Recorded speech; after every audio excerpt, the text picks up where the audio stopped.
이 영상에는 활자공업소로부터 제작비를 지원받은 유료 광고가 포함되어 있습니다. 안녕하세요 여러분. 오늘은 요즘 읽은 책과 읽고 있는 책 그리고 산책들에 대해 이야기하는 요즘 책 영상을 가지고 왔습니다. 제가 얼마 전에 독서 슬럼프가 오랫동안 이어지고 있다라고 말했던 그 영상 혹시 보셨나요? 11월 말까지 책이 영 안 읽히는 증상을 겪었었는데 그때 제가 그랬잖아요. 독서 슬럼프의 가장 직방인 약은 제가 생각하기에는 꿀잼 책을 한 두세 권 연달아서 읽으면 돼요. 근데 기적적으로 이번 12월에 그랬습니다. 확실히 책 읽는 저의 속도를 다시 회복하고 있다라는 기분이 들어요. 그래서 오늘 영상에서는 독서 슬럼프를 벗어나게 해준 책들을 주로 좀 소개를 해보려고 합니다. 그러면은 영상 바로 시작해보도록 할게요.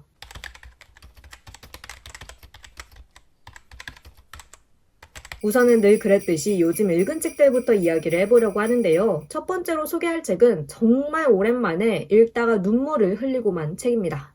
바로 이 책인데요. 나가이 미미 작가의 재봉틀과 금붕어라는 책입니다. 출판사는 활자공업소이고요. 그간 제가 감동적이거나 슬픈 책들을 정말 많이 읽었지만 실제로 눈물이 이렇게 밖으로 나오는 그렇게 운 적은 거의 없었는데 이 책은 소개를 들어보시면 제가 왜 이런 말을 하는지 아마 짐작을 하실 겁니다. 이 책의 주인공은 야스다 가케이라는 노년의 여성입니다.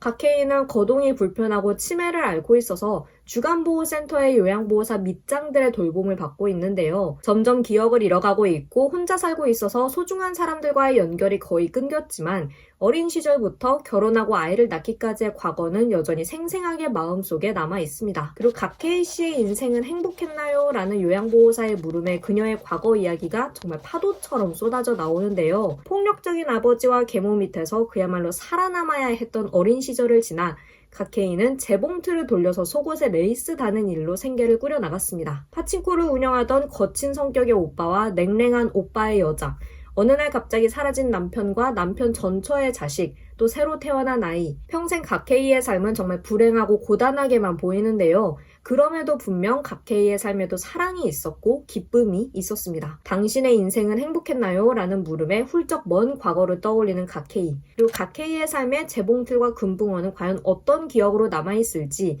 자세한 이야기는 이 책을 통해서 직접 확인해 보시면 좋을 것 같습니다. 그간 치매를 비롯해서 여러 질병을 앓는 노인을 간병하는 이들의 이야기, 그들을 떠나보낸 후에 애도하는 이야기는 많이 있었지만 치매를 앓는 당사자가 직접 화자가 되어서 자신의 이야기를 하는 작품은 정말 드물었던 것 같아요. 치매의 가장 주요한 증상이 아무래도 기억과 인지 능력을 상실한다는 것이기 때문에 이 책에서 자주 기억이 끊기고 과거와 현재의 경계가 흐려지고 때로는 문장이 반복되거나 뒤섞이기도 하는데요. 이에 대해서 소설은 구구절절 설명을 늘어놓지 않고 주인공의 경험과 목소리를 그대로 생생하게 살렸습니다. 바로 이 점이 이 책의 가장 큰 특징이고 또 작가의 데뷔작임에도 곧바로 문학상을 수상하고 주목받은 이유이기도 할 텐데요. 작가님은 56세에 이 작품을 발표하셨는데 등단작으로 스바루 문학상을 수상한 것으로 일본에서 큰 화제가 됐다고 하더라고요. 일본 독자들 사이에서도 서서히 입소문을 타서 현재 스테디셀러로 자리 잡기도 했고 작가님께서 오랜 시간 케어 매니저로 일한 이력이 있고 돌봄 노동의 현장에서 직접 보고 듣고 겪으면서 쌓인 경험이 이 작품에 고스란히 녹아든 덕분일 텐데 그러고 보면 어떤 이야기는 시간과 경험이 누적되었을 때 비로소 쓰일 수 있고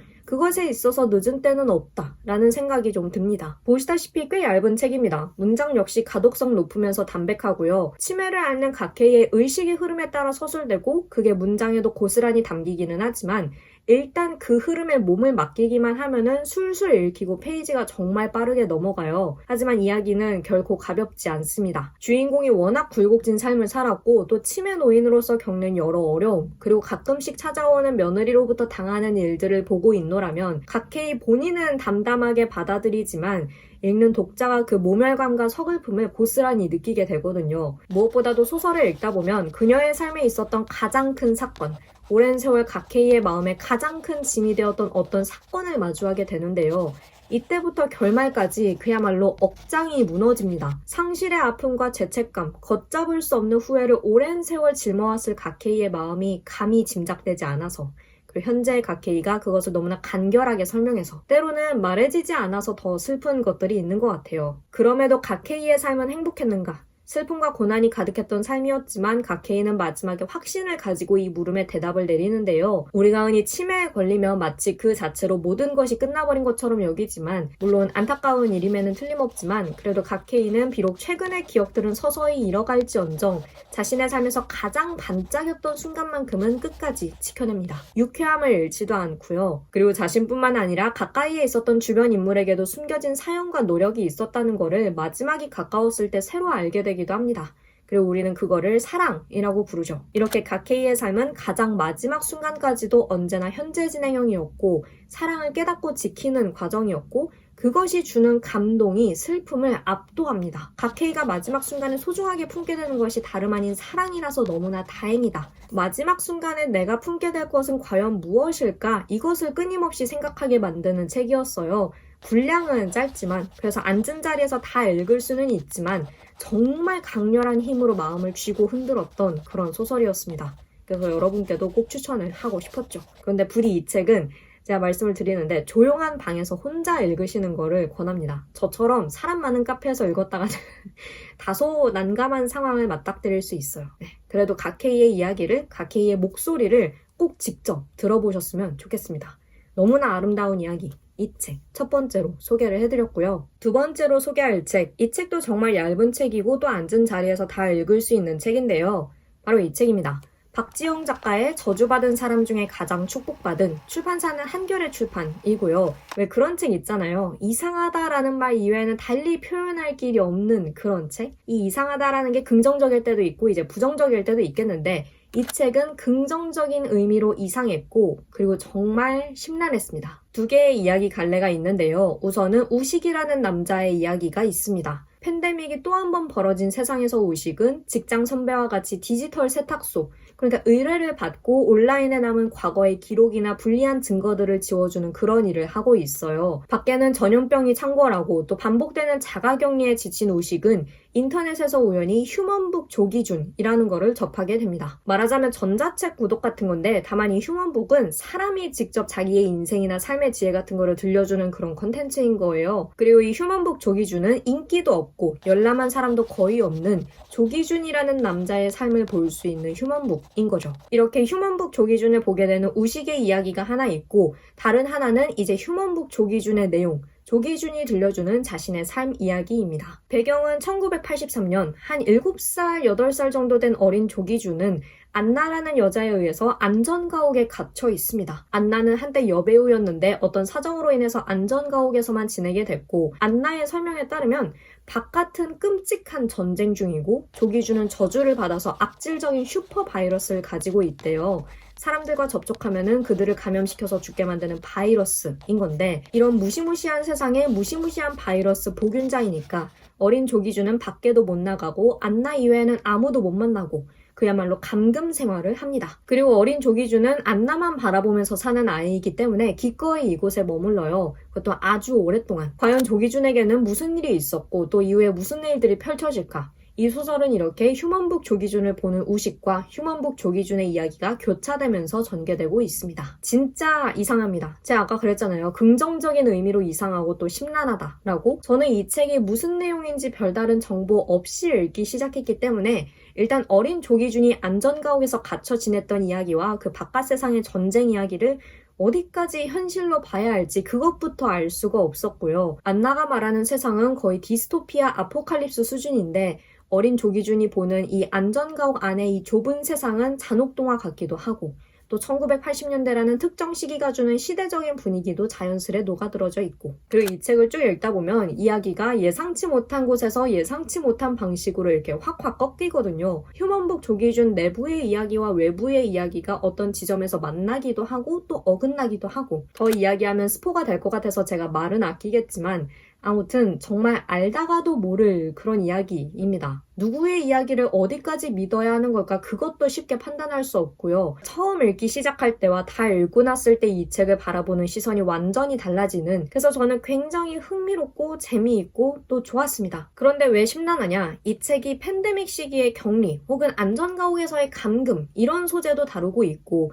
또 인간의 죄책감, 억울함, 내가 살아도 될까? 그런데도 살고 싶다 라는 이런 마음을 다루고 있거든요. 근데 이런 단어들로 표현하기에는 조금 투박하다. 제가 어떤 대사를 좀 읽어드릴게요. 벽장에 숨으면서도 이내 들키지 않을까 두려움에 떨었는데 막상 들키지 않자 안심이 되면서도 이상한 실망감이 들었어요. 숨고 싶은 마음과 들키고 싶은 마음, 그건 안전가옥 안에서 늘 공존했던 것 같아요. 이미 세상 밖으로 나온 지금도 마찬가지라면 이상한가요? 밀려드는 죄책감이나 불행, 어둠을 마주했을 때 그것에서 적극적으로 벗어나고 싶으면서도 벗어나고 싶지 않은 마음, 아무것도 하지 않고 그 안에 머물렀을 때 가장 안락하기 때문에. 그런데 또 바깥에 아예 안 나가고 싶은 거는 아니야. 근데 내가 다치는 거는 견딜 수 없어. 그래서 결국 벽장에서 탈출하려다가 더 크고 깊은 벽장으로 숨어버리는 것. 무슨 말인지 아시겠어요? 사실 저도 이 책 초중반까지는 이게 뭔 말이야 했는데요. 이 책을 다 읽고 나서 곰곰이 생각을 해보니까 뭔가 슬슬 이해가 될 것 같은 거예요. 이 세상에서 독보적으로 가장 축복받고 행복한 사람이 될 자신은 없고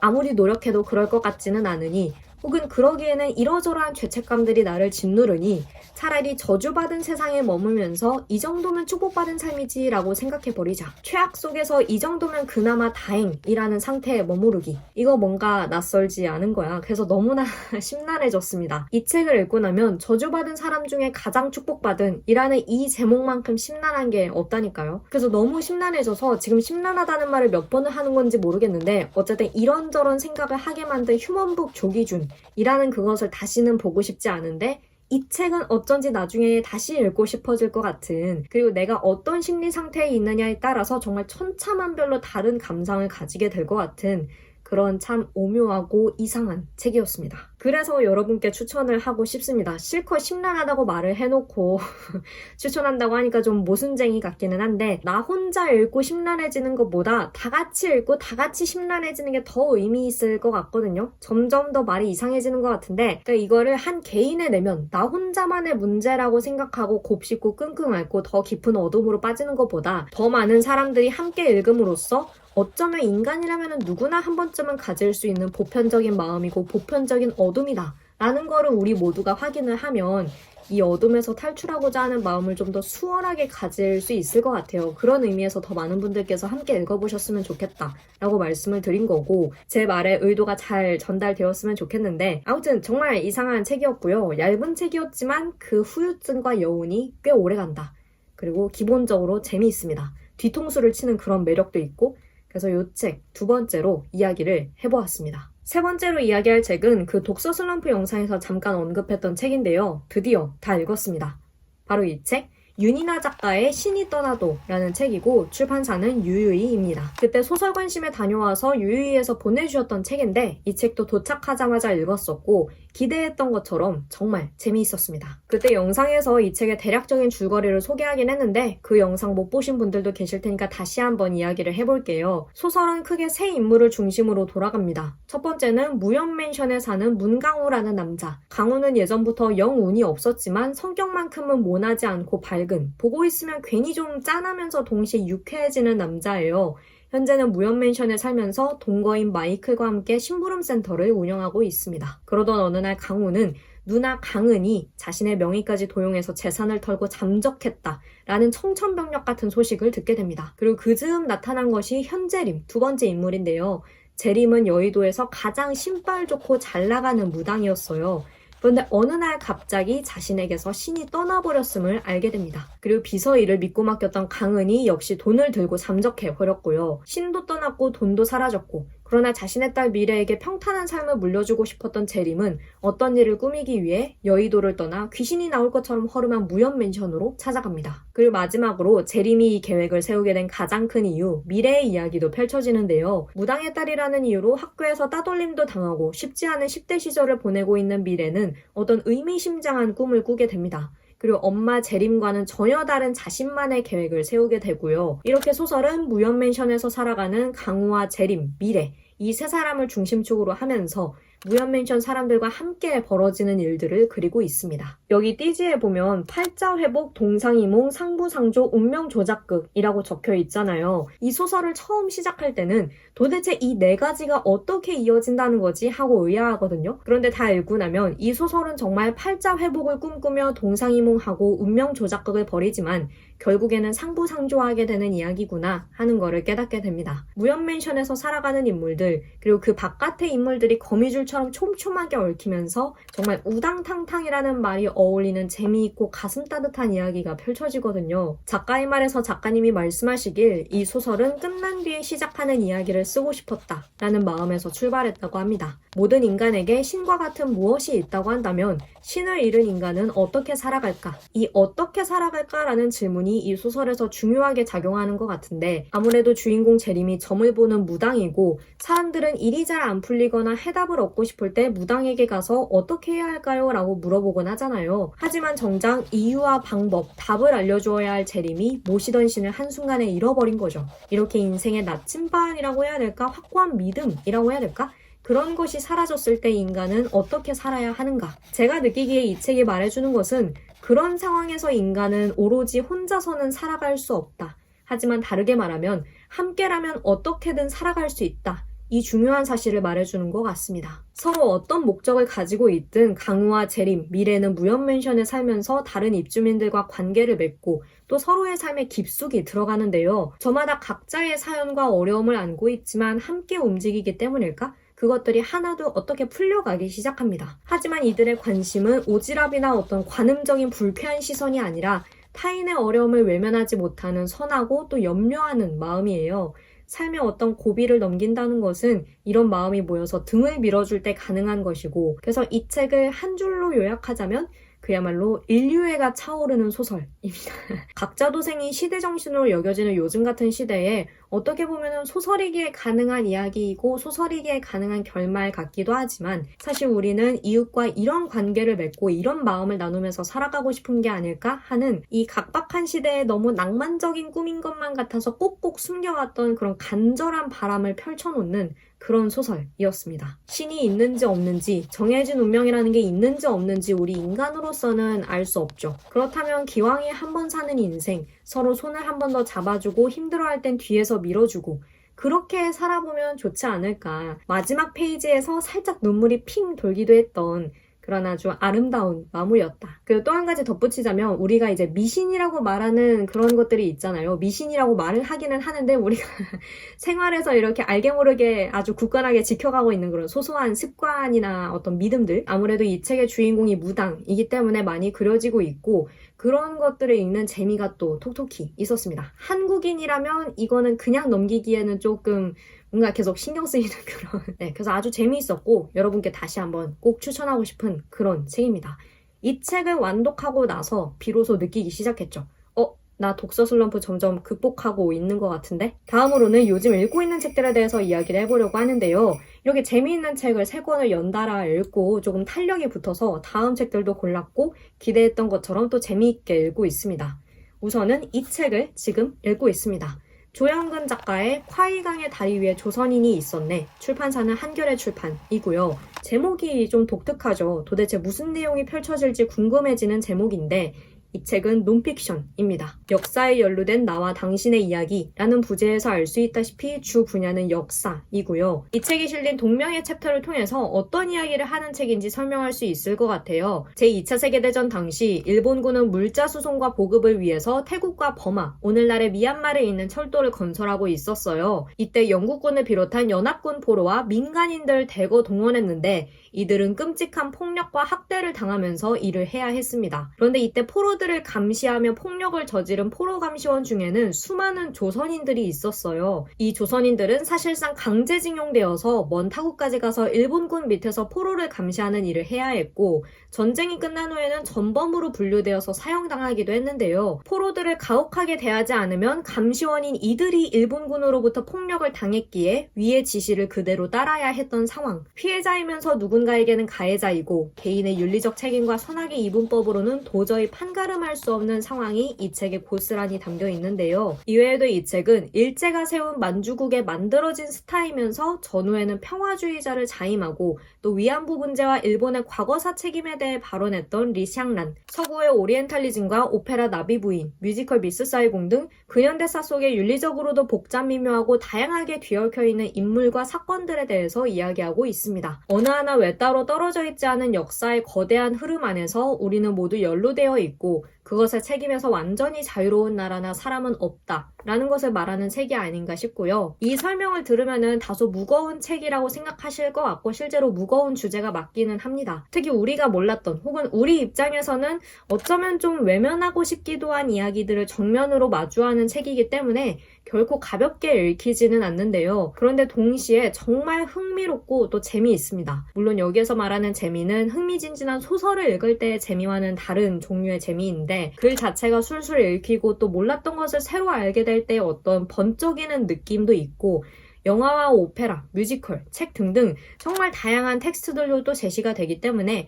정말 알차고 풍부한 책이라는 생각이 들어요. 그래서 무겁고 쉽지 않은 주제를 다루는 책인데도 다음 챕터에서는 또 무슨 이야기가 나올까 너무 궁금해져서 앉은 자리에서 금방금방 읽게 됩니다. 저는 이 책에 지금 한 반 정도 이렇게 읽었는데요. 이 책에 별점을 매긴다면 4.5점을 줄지 5점 만점을 줄지 지금 고민할 정도로 재미있게 또 의미있게 읽고 있고요. 제가 웬만하면 다 읽고 나서 리뷰를 하려고 했는데 그러면은 너무 늦어질 것 같아서 해를 넘길 것 같아서 아직 다 안 읽었지만 그래도 확신을 가지고 추천을 합니다.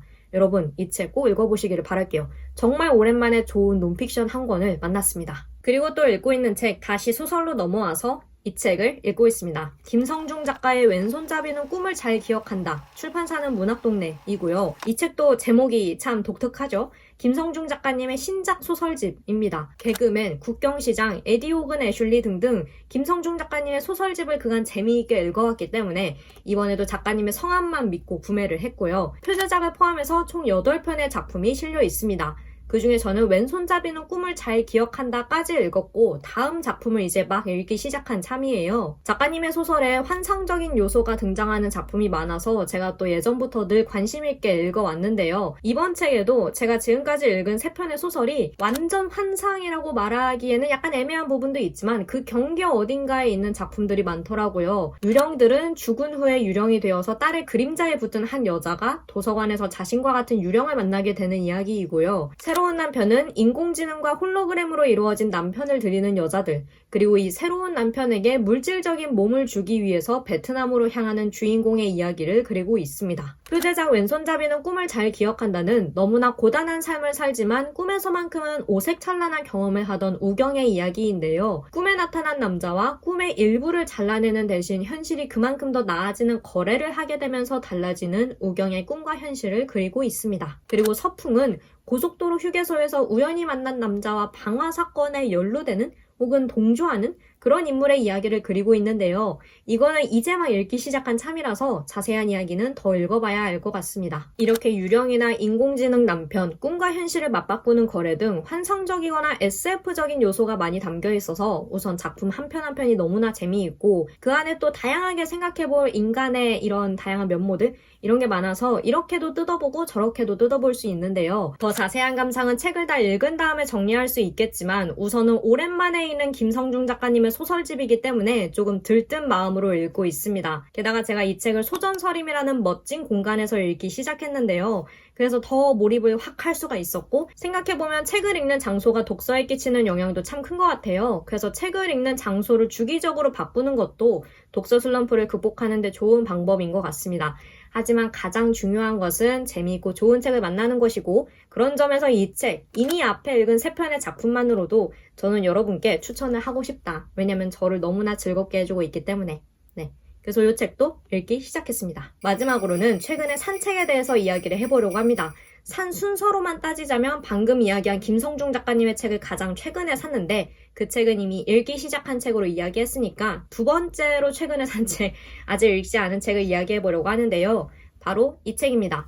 나탈리 로런스 작가의 매혹의 괴물들, 출판사는 푸른숲이고요. 이 책은 푸른숲 인스타그램에 출간 예정이라고 소식이 떴을 때부터 언제 출간되나 언제 서점에 깔리나 초조하게 기다리면서 서점에 깔린 날 바로 가서 샀던 책입니다. 책 소개를 다 읽어봤을 때 대충 이런 맥락인 것 같아요. 인간은 예로부터 결코 정복할 수 없는 자연에 대한 경외감, 두려움을 마음 깊이 품어왔고 이성으로 통제되지 않는 것들에 대해서도 불안을 느껴왔다. 그리고 인류에게 대대로 물려내려온 이런 두려움과 불안이 괴물이라는 존재를 만들어냈다. 그 괴물을 정복함으로써 이러한 두려움과 불안을 통제할 수 있다는 믿음을 갖기 위해서 이 책은 이렇게 옛날부터 지금까지 역사와 문화 속에 존재해온 괴물들을 살펴보고 그 안에 내재한 우리 인류의 내면, 우리의 모습까지 살펴보는 책이 아닐까. 제가 아직 본격적으로 이 책을 읽기 시작한 게 아니기 때문에 이 책이 구체적으로 어떤 괴물들을 세세하게 다루고 있는지 어떤 방식으로 이야기를 풀어갈지는 잘 몰라요. 그래도 제가 환상적인 이야기, 오싹하고 신비로운 이야기를 또 굉장히 좋아하지 않습니까?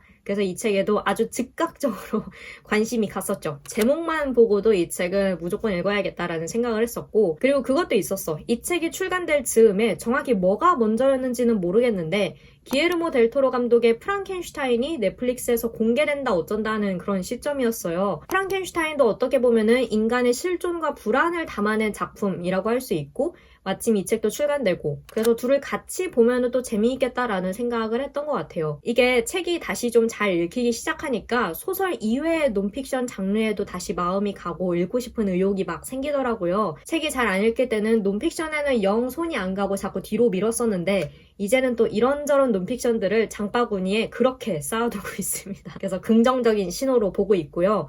아무튼 그래서 이 책도 아직 읽은 책은 아니지만 그래도 독서 의욕을 마구마구 불러일으키는 그런 책이다 라고 말할 수 있겠습니다. 네, 이렇게 해서 총 6권의 책에 대해서 이야기를 해봤고요. 오랜만에 또 책을 이렇게 가득 안고 마무리를 하려니까 참 뿌듯한 마음이 듭니다. 독서 슬럼프에서 어느 정도 벗어난 상태로 이 연말을 마무리할 수 있게 돼서 그 점도 정말 다행이고요. 오늘 소개한 책들도 꼭 읽어보셨으면 좋겠습니다. 독서 슬럼프를 극복하게 한 책 참 귀하거든요.